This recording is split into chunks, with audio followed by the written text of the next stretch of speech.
This is the first time, of course, this is going to spice up as we head, hopefully, to 5 games. There has been one series that GENG have taken part in since the road to MSI that hasn't gone all 5 out of, like, what, 4 best of 5s that they've been in? They played 10 games against T1 in a row at MSI to take that title, and are now looking to see whether they can take an EWC title as well. They did go to 5 with AL, like you were talking about. We'll see what does happen here, as already the Varus going to be locked in first here for GENG. A lot of priority onto Ruler to give over the Azir as well. Crazy to see a Xayah ban prioritized over the Varus here on red side. They get that, and it'll be exchanged for the Azir, which looks like that's the gamble that AGL wanted to look for here, but the Taliyah is up if GENG want to take it in response. So, and we may see the Xin Zhao to go over with this Azir pick. It's a strong rotation, but I feel like this Varus pick has been the main threat in terms of AD carries, the most successful pick.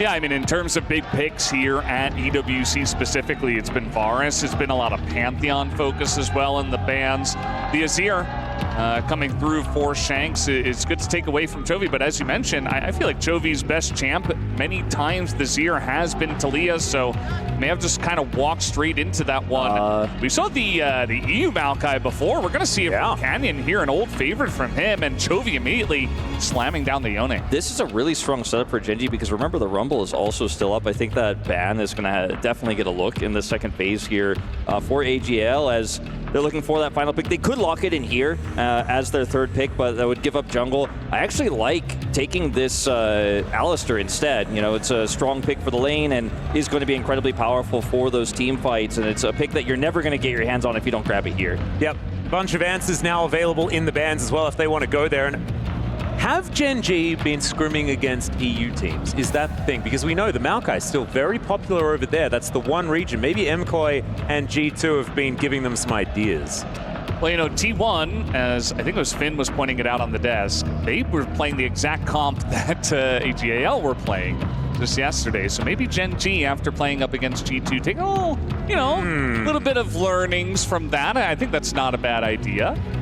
We do see the Poppy coming out as the ban here. I do wonder about a potential Sylas flex with the top Yone. I think that would be kind of crazy, but you know, something to think about. We just saw Faker playing the Sylas to an amazing degree, and with Alistar picked here for Kyle.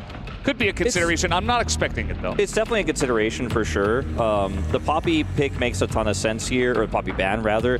That Rumble is still a big question for me because we've seen Rumble Maokai just be so successful in our region and just in general around the world over the last few years. Rumble, you know, just has been a mainstay top laner. So that's a pick I expected to see banned here by AGL, but instead they'll take away the Ambessa. You know what's also really good with Maokai is Blitzcrank. It's something that Duro has played quite a lot, and we've seen a lot of that tech over in Korea, the Maokai Blitzcrank. I do wonder if that's another consideration with Duro.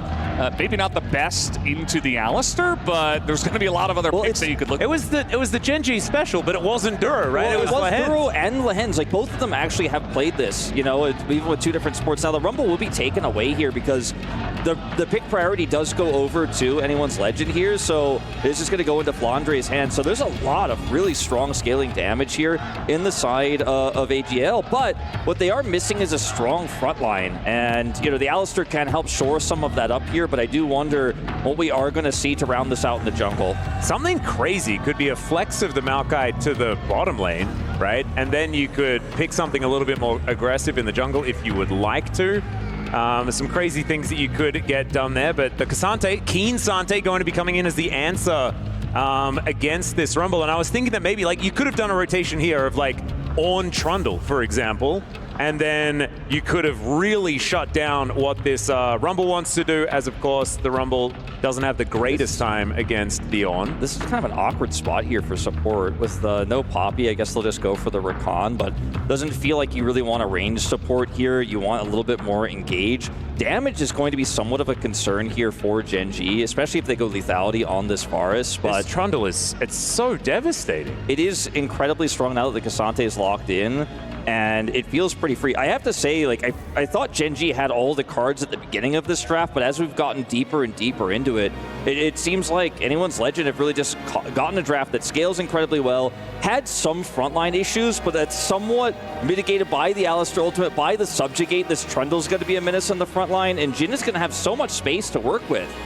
Yeah, I'm not really sure what happened in this draft. It does feel like GENG kind of fell apart towards the end. Like, we did see Flandre have some success on the Cassante, but that was a very different matchup, a very different situation in that game. And yes, Keen Sante is something of legends that we do know over at the LCK, but it's not the highest tier pick, so definitely a question mark there. Duro's Rakan, it's pretty good. I think it's a great answer for some hard engage on top of the Maokai, because with just Maokai, you might not be having enough, but yeah, that Trundle, I think that's the big one we were looking for on the side of AGAL. That really is like the nail in the coffin for the AGAL win in the draft. I think GENG are really going to have to control space on objectives, because I think it is going to be lethality Varus. You know, I think on hit isn't necessarily going to cut it here. You're up against a mostly squishy composition where the carries that you want to be poking are the main targets, and you want to be able to poke those down. But if you end up losing control, I just don't think this comp has enough damage. If you have to use your Maokai ult defensively, I just don't think you're winning any fight like that. It's just going to be too tough. Your Cassante isn't going to be doing damage. It's frontlining for a Varus really only in terms of that DPS. The Yone can get a lot done if those ults are clean. The Maokai could set that up, but I think map control and objective control has to be maintained, especially in the mid game. Yeah, I also think that winning out in lanes is going to be pretty important here for GENG. Top lane is, like you say, going to be so incredibly tough, but mid jungle could be somewhere that they can attack. But already, it does feel like AL off to a great start. And last time these two teams met in that best of 5, yeah, the Rumble situation wasn't necessarily dealt with by GENG. And maybe it's a bit of, well, let's get that one out of the way so we don't need to worry about banning it next time. Yeah, it definitely does feel like there were a bunch of mind games going on within this draft. There are a lot of different layers to this one, as it appears the onion draft. Slight issue, as we will be getting through this one as soon as we possibly can. It's crazy to see the entire arena just stacked with so many fans that are obviously so excited for this matchup. It's a real treat to get GENG up against AGAL, especially with AGAL in their current form, so I'm really looking forward to it. In terms of Subjugate targets, I think the Cassante is obviously one of the best you could ever have, right? But at the same thought process of what this Trundle is going to be able to get done, you shouldn't, unless the Varus is making a mistake, ever really be able to be anywhere near him. I don't think that Yone is going to care too much about the pillar, because he's going to be unbound. He's going to be looking for ult angles anyways, so it's hard to lock the Yone down. So I'm curious how much value in teamfights the Trundle can get. Sure, you could, again, if there's no summoners on the Varus, if he's playing too aggressively, if he's too far forward, you could catch him there. Maybe you can catch a Cassante off guard if he's up too far in a lane. There are places where you can find those catches. I don't feel like it's a giga-sick Trundle angle outside of that Subjugate value. So we'll see what they can get done with this, because I think that's going to be one of the big sticking points here for AL. I think the best thing about the Trundle is that it reminds Ruler of what happened yesterday. So basically, what Talzan needs to do is walk towards Ruler, and then Ruler will maybe just pause the game again because he's a little bit too frightened. What Skewmon did underneath that turret in mid lane will be burned into my brain for a very long time. The champion is just really strong, in my opinion. It's not necessarily the greatest of matchups in the jungle, though, so maybe they can get some advantages there, because, of course, Maokai does like to build a lot of AP these days, and you can kite him out with saplings placed well and things like that. So we'll see whether Canyon can find some angles. Canyon wasn't really the Maokai guy, though, right? Like, that was sort of Peanuts' MO in the LCK, and Canyon played a heck of a lot of it, but it wasn't necessarily the iteration of Canyon that we really liked. I think Canyon's still very good on this pick, and I think it's a fairly easy pick to play in a draft like this. So I'm not worried. I do agree it's not necessarily one he's known for, but one he definitely can play in a finals like this. Well, here we are, ladies and gentlemen. Everything is solved, and we're onto the rift for game number 1 of the Esports World Cup League of Legends Grand Final. It's a best of 5, so make sure you settle in, as once again, I believe I spied a rumble in the jungle. There's a few people backstage that are going to be saying that it's not the greatest skin of all time, but they do not have a microphone now. And I can tell everyone, though, that line of pineapples, it's just glorious. It's a good one. You know, I think that whoever doesn't have the mic currently is incorrect. So I would agree with you there, Atlas, as Thanks, we're Brendan. We're spamming some. I'm not looking angrily at him or anything like that. There were no threats that were mouthed or anything. Just take my word for it. Did you see the shout-outs there from Ruler? He's got the old Samsung Galaxy flare and also the JDG thrown up there. Just showing that Ruler has been everywhere. He's gone over to China. He's won in the LPL, and now he's back with GENG in Korea. Hope was his predecessor on JDG back in that 2022 roster. I was super high on Hope that year, and I thought JDG were going to make that run. It was DRX ultimately who won it in the end, but Hope now plays against the one who replaced him. So very interesting to see all of this. Again, not a surprise to anyone probably that we see double Unsealed Spellbook across our supports. Ruler going for the Comet, will be going for that lethality variant, which I think is, again, it's extremely common and makes a lot of sense here, but it does mean that consistent damage is not something GENG necessarily have in a longer team fight, especially to consider that Azir damage and some of the Rumble damage that can come through as well. You know what I really like about Chovy here on Yone in Game 1 is I feel like this is his stomp champ, you know? It's like he picks it when he wants to send a message. Like, he has done it to so many mid laners in the LCK and internationally on this champion. Obviously, it's very strong nowadays, so that's another good reason, but I feel like in terms of that, you know, trying to get into their heads, if you have a really good game on Yone and your Chovy right from Game 1, I think you're going to be sending a great message. Well, let's see how it is going to go. Already playing pretty aggressively in the lane as Shanks holding on to things. We'll get knocked up here momentarily. It is just get as many minions as you possibly can and try not to trade your entire health bar for it, as Keen is going to be able to find a cute little Q here. So far, feels like the lanes are relatively neutral outside of bottom side where the push seems to belong to anyone's legend. It's good to see things starting off real close. Chovy looking aggressively here, just going to hang out on the edge of that turret shot. Those are the kind of plays you have to make, like you were talking about, Atlas, where you get the minions you can, you get the trades you can. Otherwise, a tough matchup to play is Duro. Duro going to spot that he went home. Does mean that Kyle does have to walk as far away from this lane as possible. Not really going to get fully punished or anything like that. I mean, just a little bit of a delayed back. Yeah, desynced backs really matter, though, when you're trying to go for a lane swap like this. And this is going to hurt the pacing here. True. Maybe now it's just going to be a Jhin top situation. Jhin against K'Sante is going to be the answer. As Tarzan moving towards the mid lane, just going to try and help sort this lane out, give Shanks a decent back angle. It's like Flandre will get his back off without a problem here, and there's no crash, so disaster averted here for AL for the time being. Yeah, absolutely. Just waiting for this very early swap. We used to see this all the time.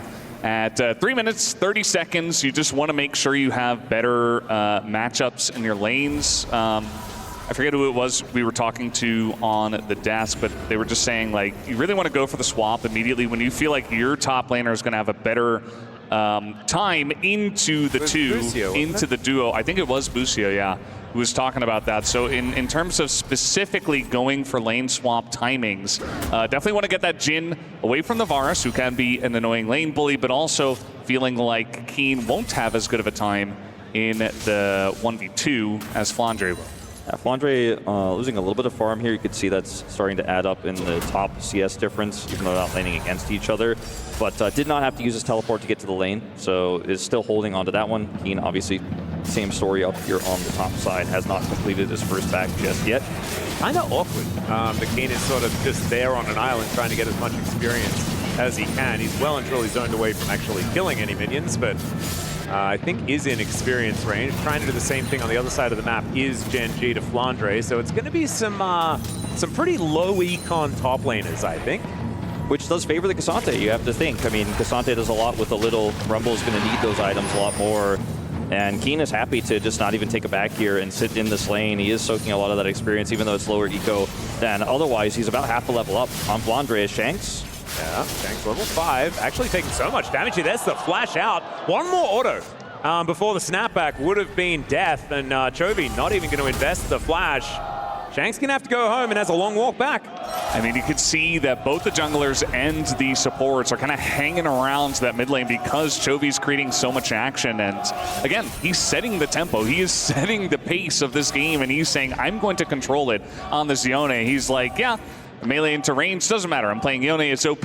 I'm going to win the trades. I'm going to have my team there to support me so I can continue to put on that pressure and essentially just do whatever I want is what Chovy is saying. Yeah. We're having a swap back here. It looks like Keen's going to TP bot. Looks like they're going to maintain that lane into the Keen Sante here. The teleports will be traded. In fact, actually, Flandre, I was looking at this thinking he was going to just TP back in, but the wave state on the top side means he doesn't have to, so he's actually going to maintain teleport advantage over Keen, who had to go down there and catch that wave as it was being pushed in very quickly there. So he barely gets the back off top side there with that wave and goes straight to the bottom lane.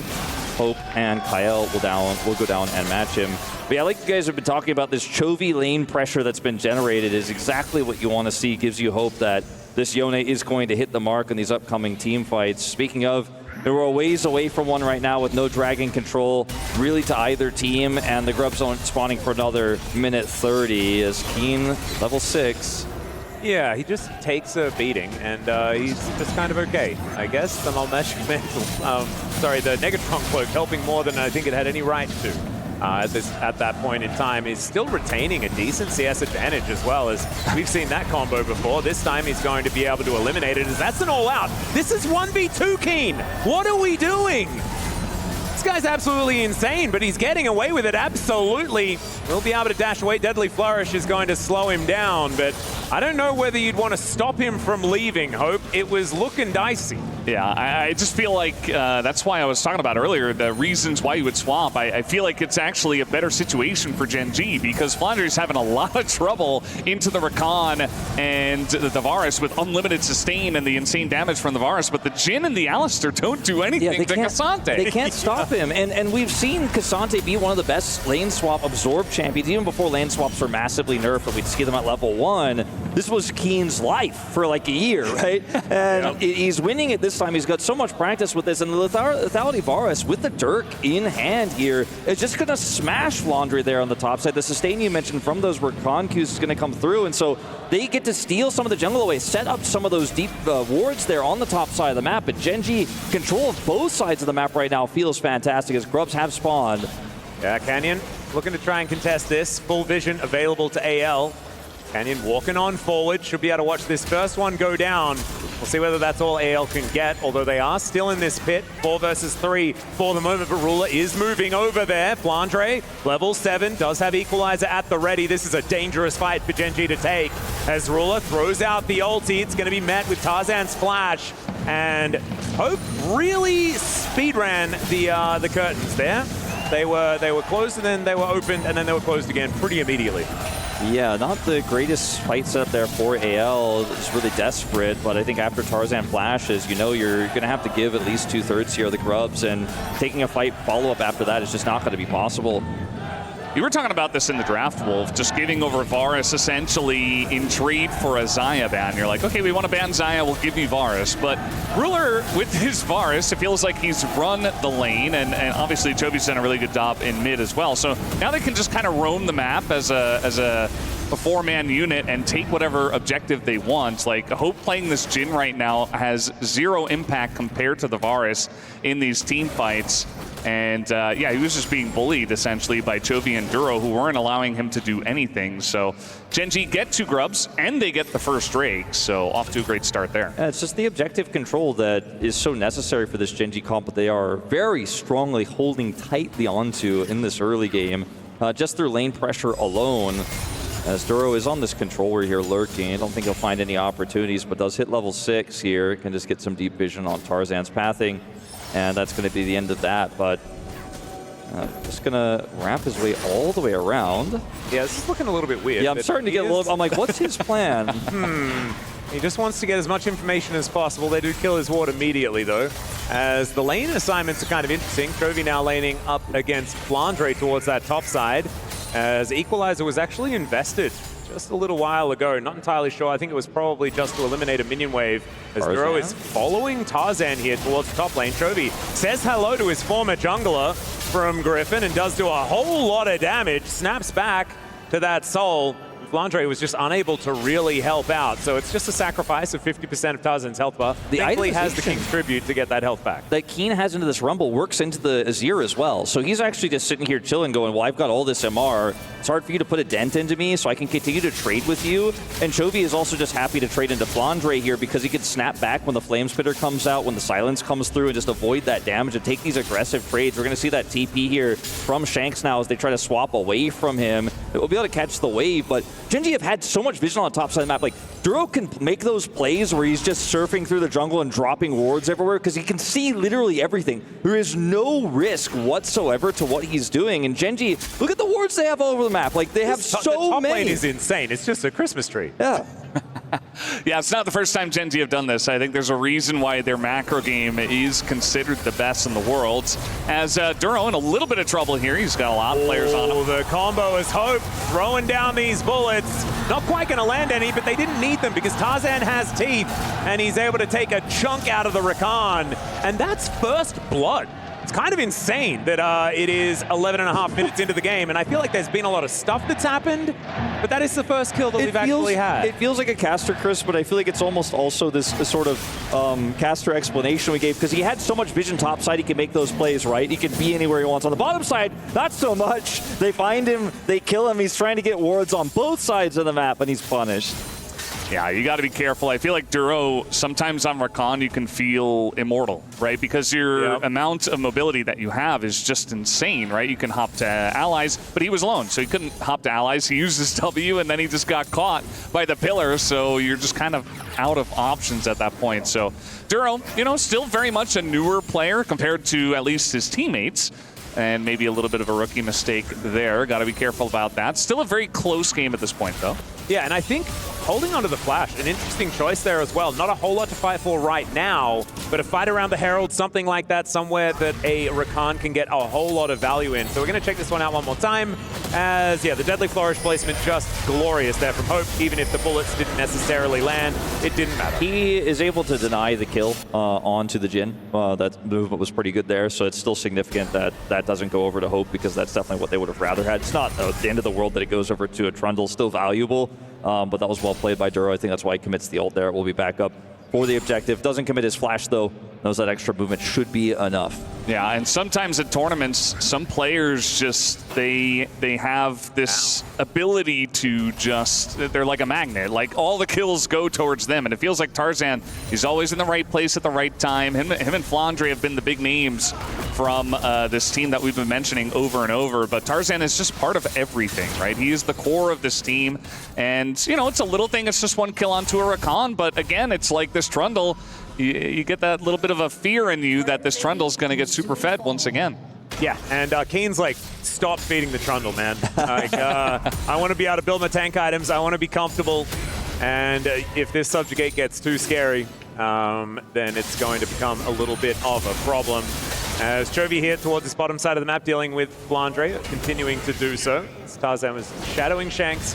Make sure that he can get this crash. Might even be able to get another plate. We're trading plates top for mid, it looks like here, as you can see where Canyon is on the map right now. With 10 seconds until Dragon, I favor the position of GENG here. Diving this is going to be so tricky into a Cassante. Flandre's is going to equalize here, but that should be a free Dragon. Let's see if Keen can survive, because Subjugate will come through, but he's still Cassante, he's still got Flash. Yeah, let's see whether Showmaker's going to be talking about this one. 3 versus 1 is dangerous. He gets the all out, and he uses that to leave. Unfortunately, he brought Tarzan with him, and that guy is real scary and can put pillars up that wreck your day, and that is exactly what happens. Maybe, though, the double if principle of, like, you lose somebody, you get the Dragon in return feels good, but if they get that whole turret with this Nashor's Tooth Zir, I think that might be a price that's a little bit too big to pay here for GENG. Yeah, a bit of an issue. I think he pulled the Trundle over, so that was definitely a bit of a issue. I mean, they were kind of stacked on each other. But yeah, there's that first turret going down that you were talking about, Wolf. They're just going to get it essentially for free after that kill. So surging into the lead in terms of gold here is EGAL. It's not a gigantic lead, but with, I believe it's Infernal Soul on the way, going to be feeling pretty good. We're going to check it out on from Tarzan's perspective as he takes the Cassante ride. and just flashes after him and eats him. Look at these mechanics, guys. There it is. Chomp. I don't know if things would have been that different if he pulled Shanks, but I think that the Trundle was problematic, to say the least, in terms of the target he pulled over there on his attempt to escape. But with the turret going over and with 2 kills to 0, even though Genji have gotten all the objective feats of strength, it's just 1 kill now for feats of strength to go over to AL. So another significant factor that comes with getting that turret. So 2-dragon lead here for Genji. It's a Mountain Soul for their Cassante, so you're still feeling pretty good about that. We'll see, though, as it ends up being a lot of gold injected into this Azir. Chovy, again, just kind of doing whatever he wants in this game. He hasn't been part of any of the action because there hasn't been a whole lot, but it does feel like whenever we're looking at him, he is doing a good job of bullying his lane opponent, but he's still 400 gold behind Shanks, who did pick up the kill. So going to have to deal with that. Obviously, now that he finally has his Bork, he becomes even more of a champion, does Chovy on the Yone. It's looking pretty scary there as Tarzan once again sacrifices 50%, but of course what goes unbound in the soul department does have to go back to the soul. I think that's the saying. Maybe a little wordy. But not going to be too worried about it. Takes the crab. And here on the bottom side, Shanks continuing to push. 1 more kill, and that will be feats of warfare for AGAL and some upgraded shoes to boot. Oh, that was not the pun that I was looking for. Take it away, Will. I think I need to time it. Like you said, 1 more kill. As I was mentioning before, who knows when that's going to happen, though, as we won't have a fight really here for a while. 3 minutes until this dragon will spawn, and it's been a relatively quiet early game. There's no real pressure points on the top side of the map for Genji anymore. Herald will just be used here to try to secure this mid turret with the Varus wave clear that Ruler can provide. See if AL will be able to defend. They don't have equalizers, so I think this is just going to be Genji getting a turret in return. Yep, there it is. Not going to be first turret or anything like that. Oh, the pillar! So still there, and the pillar is going to annoy Shelly, and she just decides she doesn't want to crash into the turret. Great play there from Tarzan. Yeah, beautifully done. But it was all a distraction, guys. A cunning ruse? They used it in mid, and look at where Canyon is. He's the guy who dropped it. He's in top. He's like, okay, I'm getting my vision. I'm making sure that Chovy can push the top lane and get that turret by himself. So they're going to get a turret eventually, although as I say that, it does look like Chovy's trying to join in here onto this fight. Well, that's an exhaust immediately here as the charm comes down, Chains of Corruption. They really want to kill Tarzan, and guess what? They're going to do it. That's 1 kill to answer AGAL now, only 2 away from getting the feats beforehand. Actually, kind of interesting race towards our feats of strength in this game as Chovy will be able to finish off this turret, and that gold advantage that Genji has is only going to surge further forward.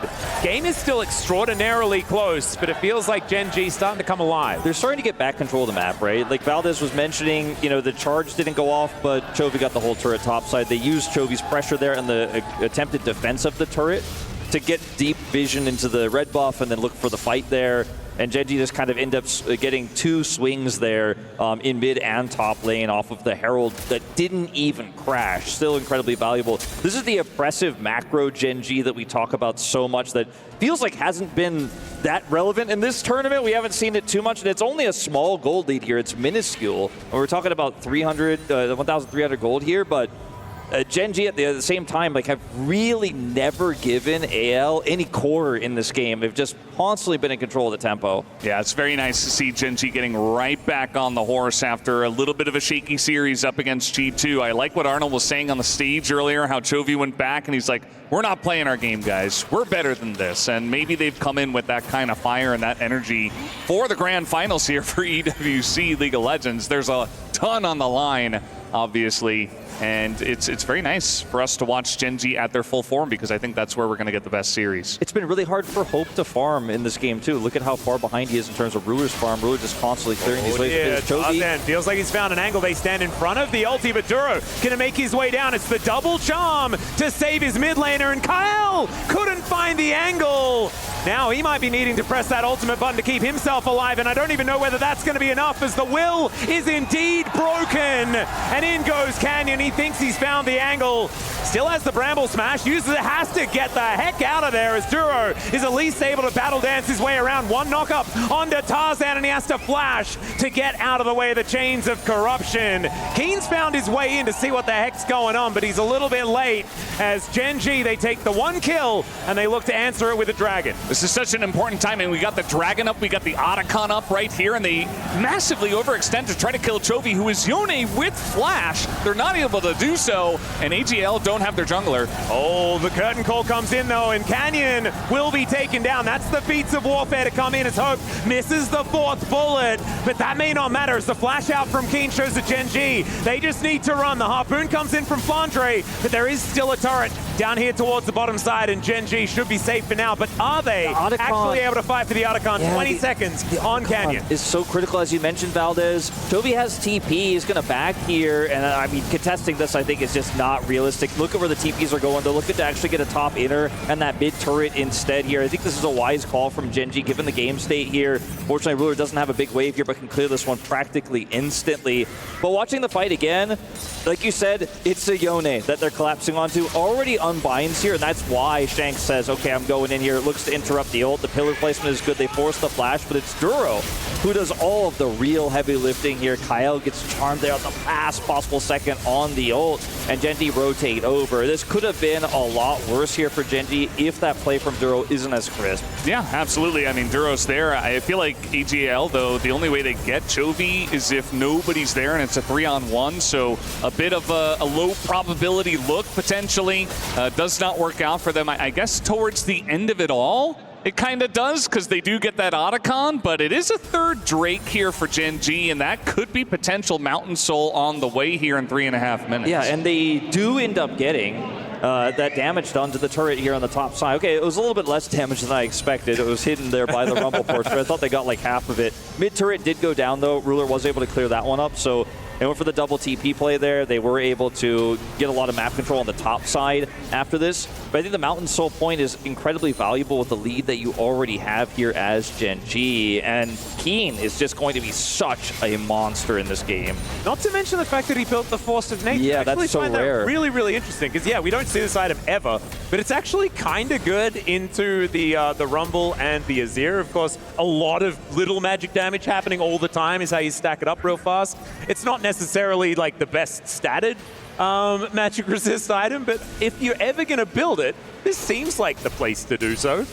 And having movement speed is always underrated, so maybe Keen is onto something here as he's a little bit above half health for the minute. GENG here clearing out vision where they can and setting up for a dragon that isn't spawning for another 2.5 minutes. Could just be to make sure that they can get this outer ring of turrets. I mean, look at the vision they have on the top side.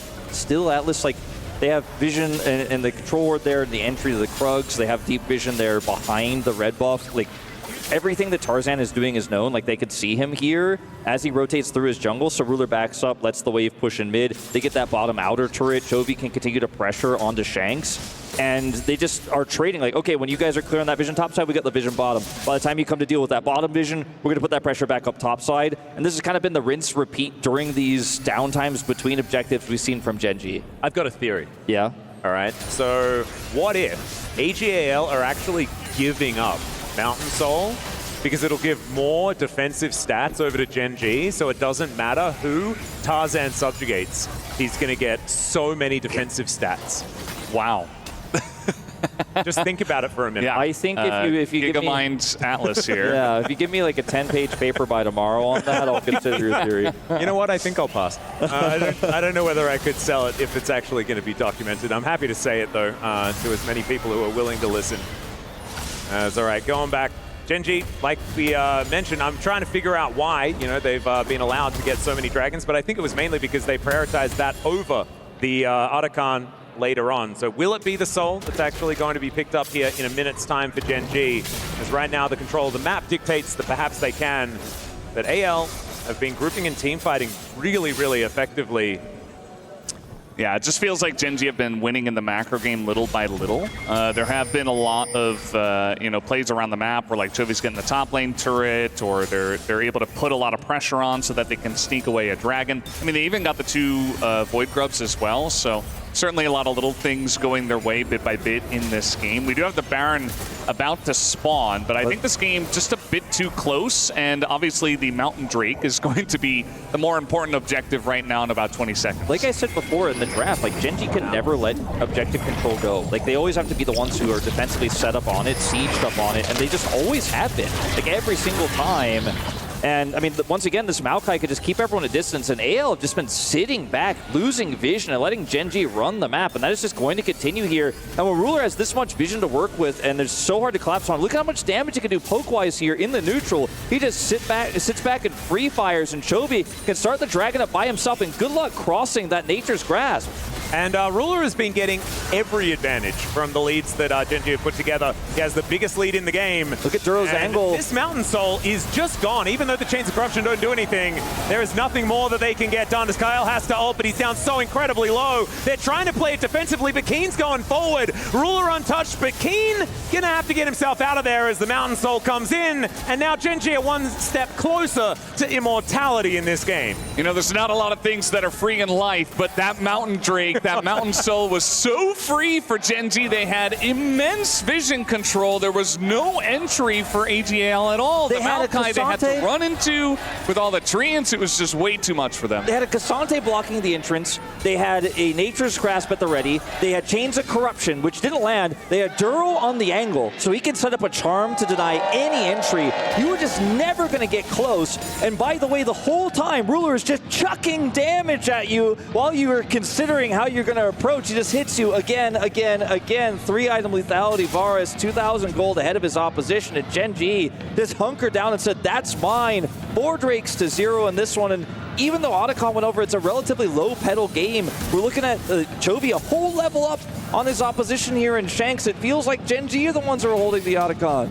And as far as, you know, the satisfaction of this game for those of us that really don't like Jin, it's really up there. I'm not going to lie to you. It's been a tough one here for Hopus Chovy going aggressive. He can snap back Tarzan once again down to 50%. That has been Chovy's hobby so far this game, and even going further and further. Keen on a ward, but that is not a sight that AL wanted to see. This Baron down so low, but that Pulverize was amazing, and Tarzan flashes in and steals the Baron. Can they keep themselves alive, though? That's the question, as Tarzan utilizing that Subjugate to keep him alive for an extra 40-odd seconds, maybe. Keen diving on forward. The Emperor's Divide connects onto the Rakan as the all-out to bring hope to the Death Chamber. Doesn't quite work out just yet, although Chovy does send the Emperor of Shurima to the Death Chamber himself. So GENG, they keep 3 alive, but it is only a few that die on the side of AGAL, and they get a successful steal. It's a very messy fight both ways, I can say. I feel like Kyle did a fantastic job getting in there, and it looked over-aggressive almost, but he created so much space and a big distraction, knocking 3 guys up and allowed Tarzan a way to get into the pit and steal it away. And the kills are very similar in this one. It just got so messy towards the end, and it's a big win for AGAL. Now, Canyon is like 5 seconds away from his ultimate, so there's some hesitation here. Do we pull off completely, or can we turn on this? Because the Maokai ultimate is the best way for them to buy space. They still have Chains of Corruption, but it's not the same setup they had on Dragon here. Kyle doesn't hesitate, though. He goes in. Then you see the Duro peel. You see the Chains of Corruption. Equalizer here. Would have been great if there was follow-up. And unfortunately for Hope, he's just trying to get damage done here at the end. Keen does get on top of him here. Luckily, though, for him, he does survive. He and Flandre will be able to keep the Barons here, so it's not that they got nothing out of this, as he barely survives. Look at that, down to like single-digit health. And AL are just going to try to make the best out of this Baron now. It's their one way back into this game. Oh, Chains of Corruption going to connect this time around as 50% of Shanks' health just goes in the blink of an eye. Flandre almost loses 100, though, as meanwhile, on the back end of the fight, it's Hope that's just being thrown around like a rag doll. Kyle going to get the same treatment. And AL, I mean, it was a decent attempt. They managed to steal away the Baron, and this is not the result. This is not what we wanted to see. I think this may be the beginning of the end of this one, Atlas. GENG winning the fight here, punishing the siege. AL had one chance, one Baron to work with. They wanted to make the most of it, but now they are dead. Yeah, flash forward there from Chovy is going to seal Flandre's fate. And this Rumble performance a little bit different to that of what we saw at MSI. This time GENG able to deal with it, and they're looking to push through and take game number 1.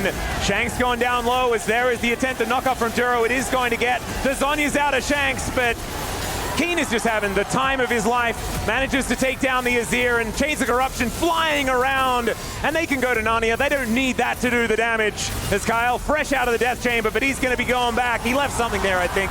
Needed to go pick up his keys. It's now Tarzan going to fall as well. Nexus turrets on the ground, and GENG will win game number 1 here at the EWC Grand Final for League of Legends.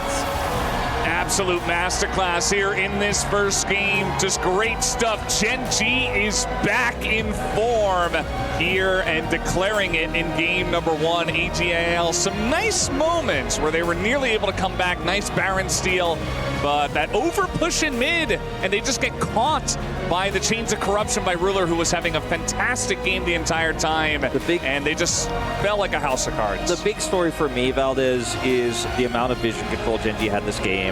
They took lane prio, they were able to get control, and they just had wards on both sides of the map,